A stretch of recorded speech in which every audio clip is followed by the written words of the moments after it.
Hello students, welcome to the next lecture on the linear programming problem. Today I will explain you how you can find the alternate solution of the LPP. बड़ा ही simple concept है. Alternate means अगर आपके पास एक optimal solution है, वो चाहे आप two phase से निकाल लो, बिग एम से निकाल लो, चाहे सिंपलेक्स मेथड से निकाल लो. क्या उस एलपीपी का एक से ज्यादा सोल्यूशन हो सकते हैं? That is the target of our today's lecture. My self doctor Harish Garg. You can follow and subscribe my YouTube channel. Now what is अभी तक हमने क्या सीख चुके हैं ग्राफिकल मेथड में? But make sure graphical method is applicable only for the two variables. Fine.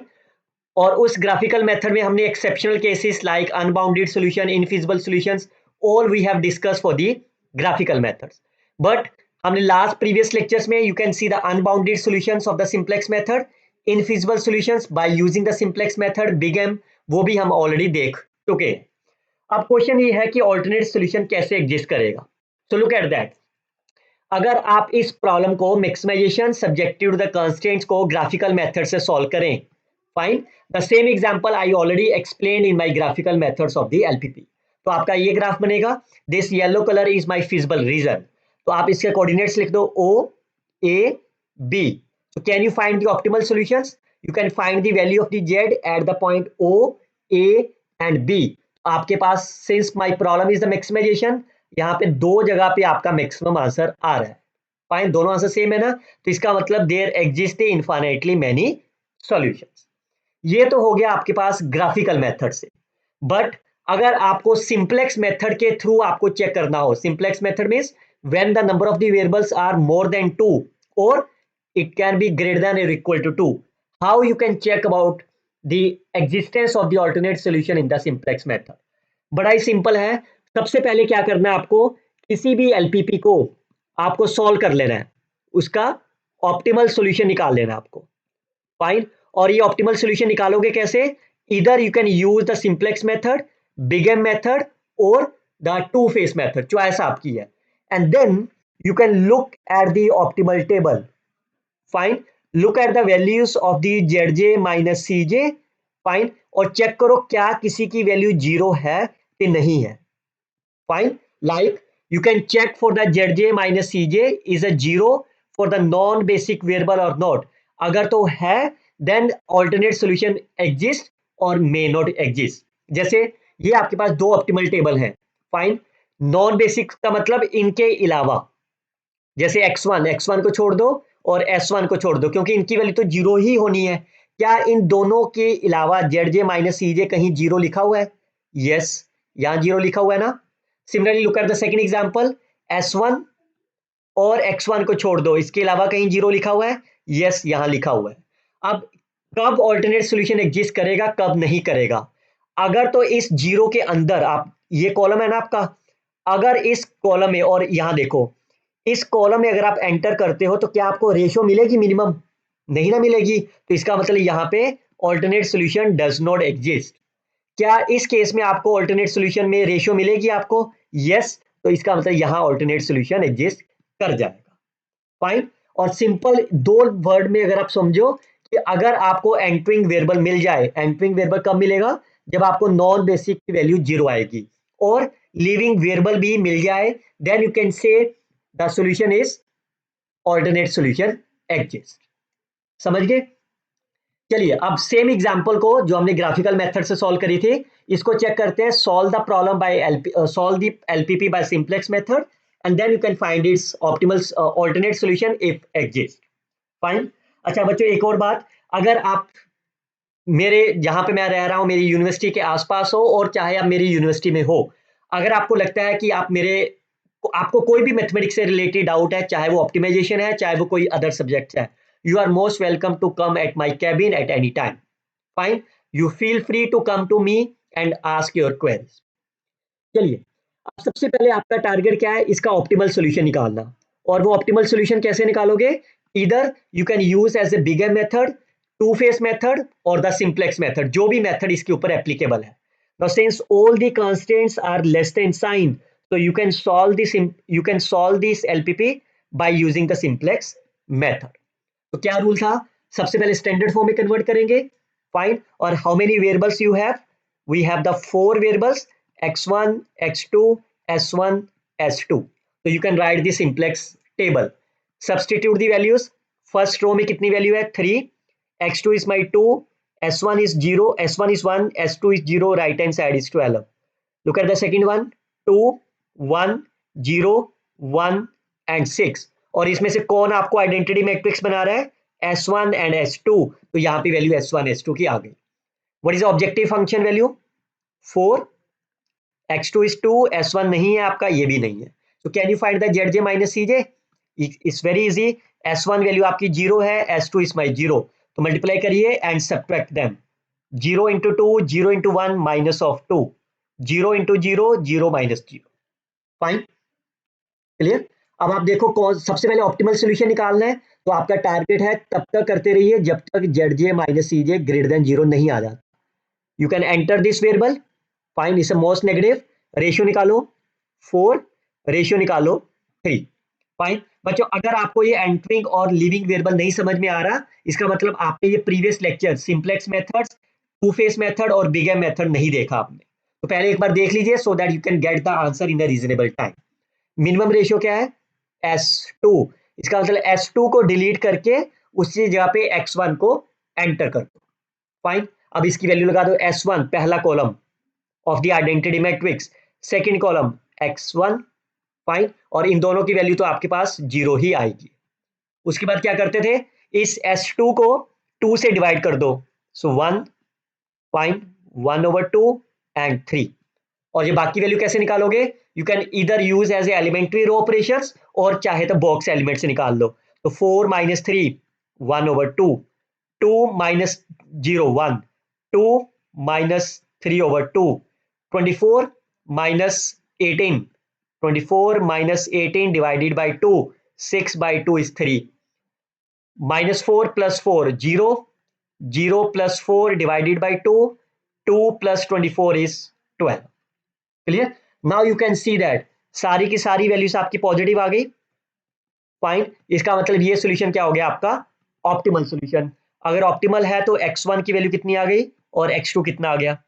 x1 is 3, x2 नहीं लिखा हुआ 0, और मैक्सिमम ऑफ z कितना हो गया आपके पास 12 इज द राइट आंसर.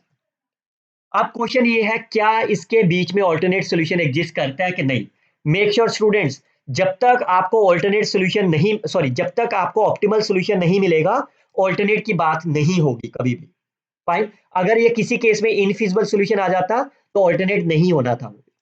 अब देखो इन दोनों के अलावा x1 और x1, ठीक है, इसके अलावा कहीं पे 0 है, बिल्कुल है, यहां से 0 है.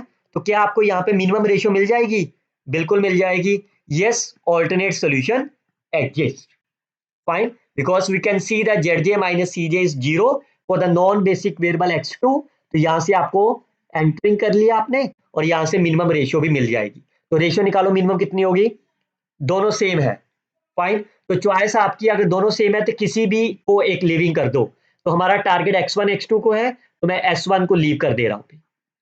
फाइन, तो क्या करो, इसकी वैल्यू इसको रिप्लेस करके क्या कर देना है x2 लिख देना x की जगह पे.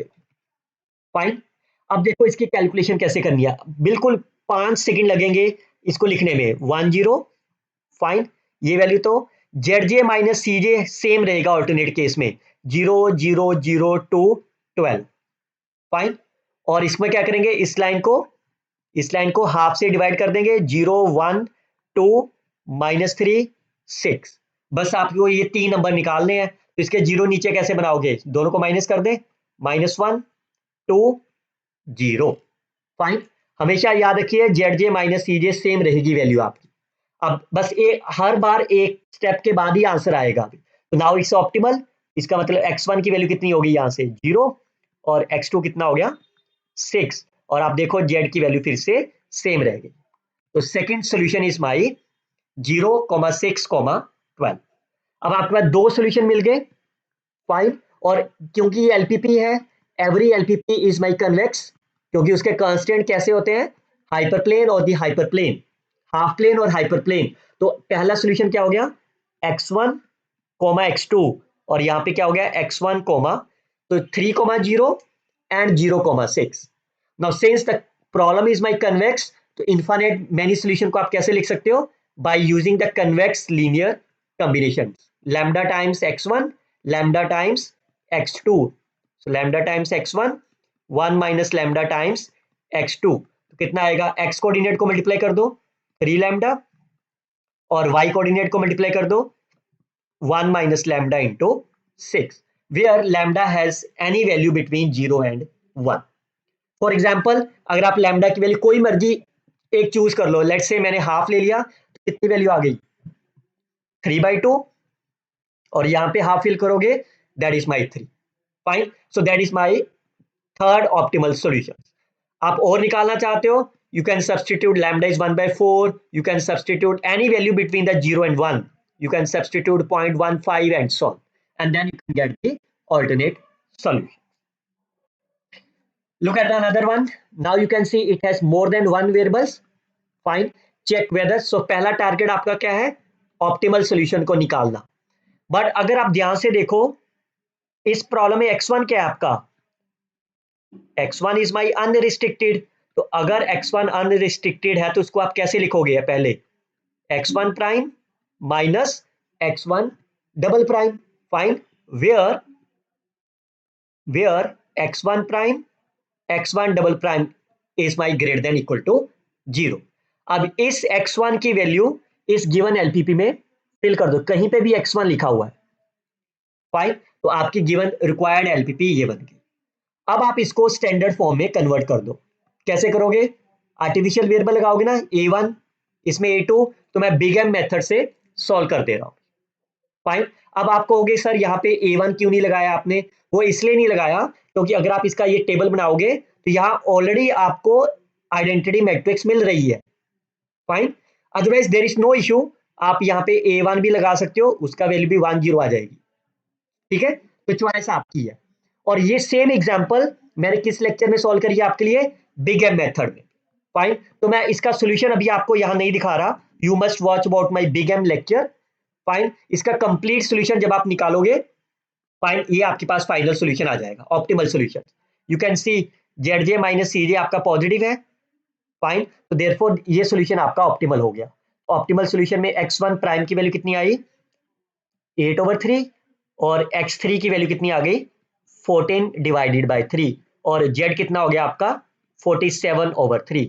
और जो बाकी वेरिएबल है x1 double prime that's 0, x2 is also my 0.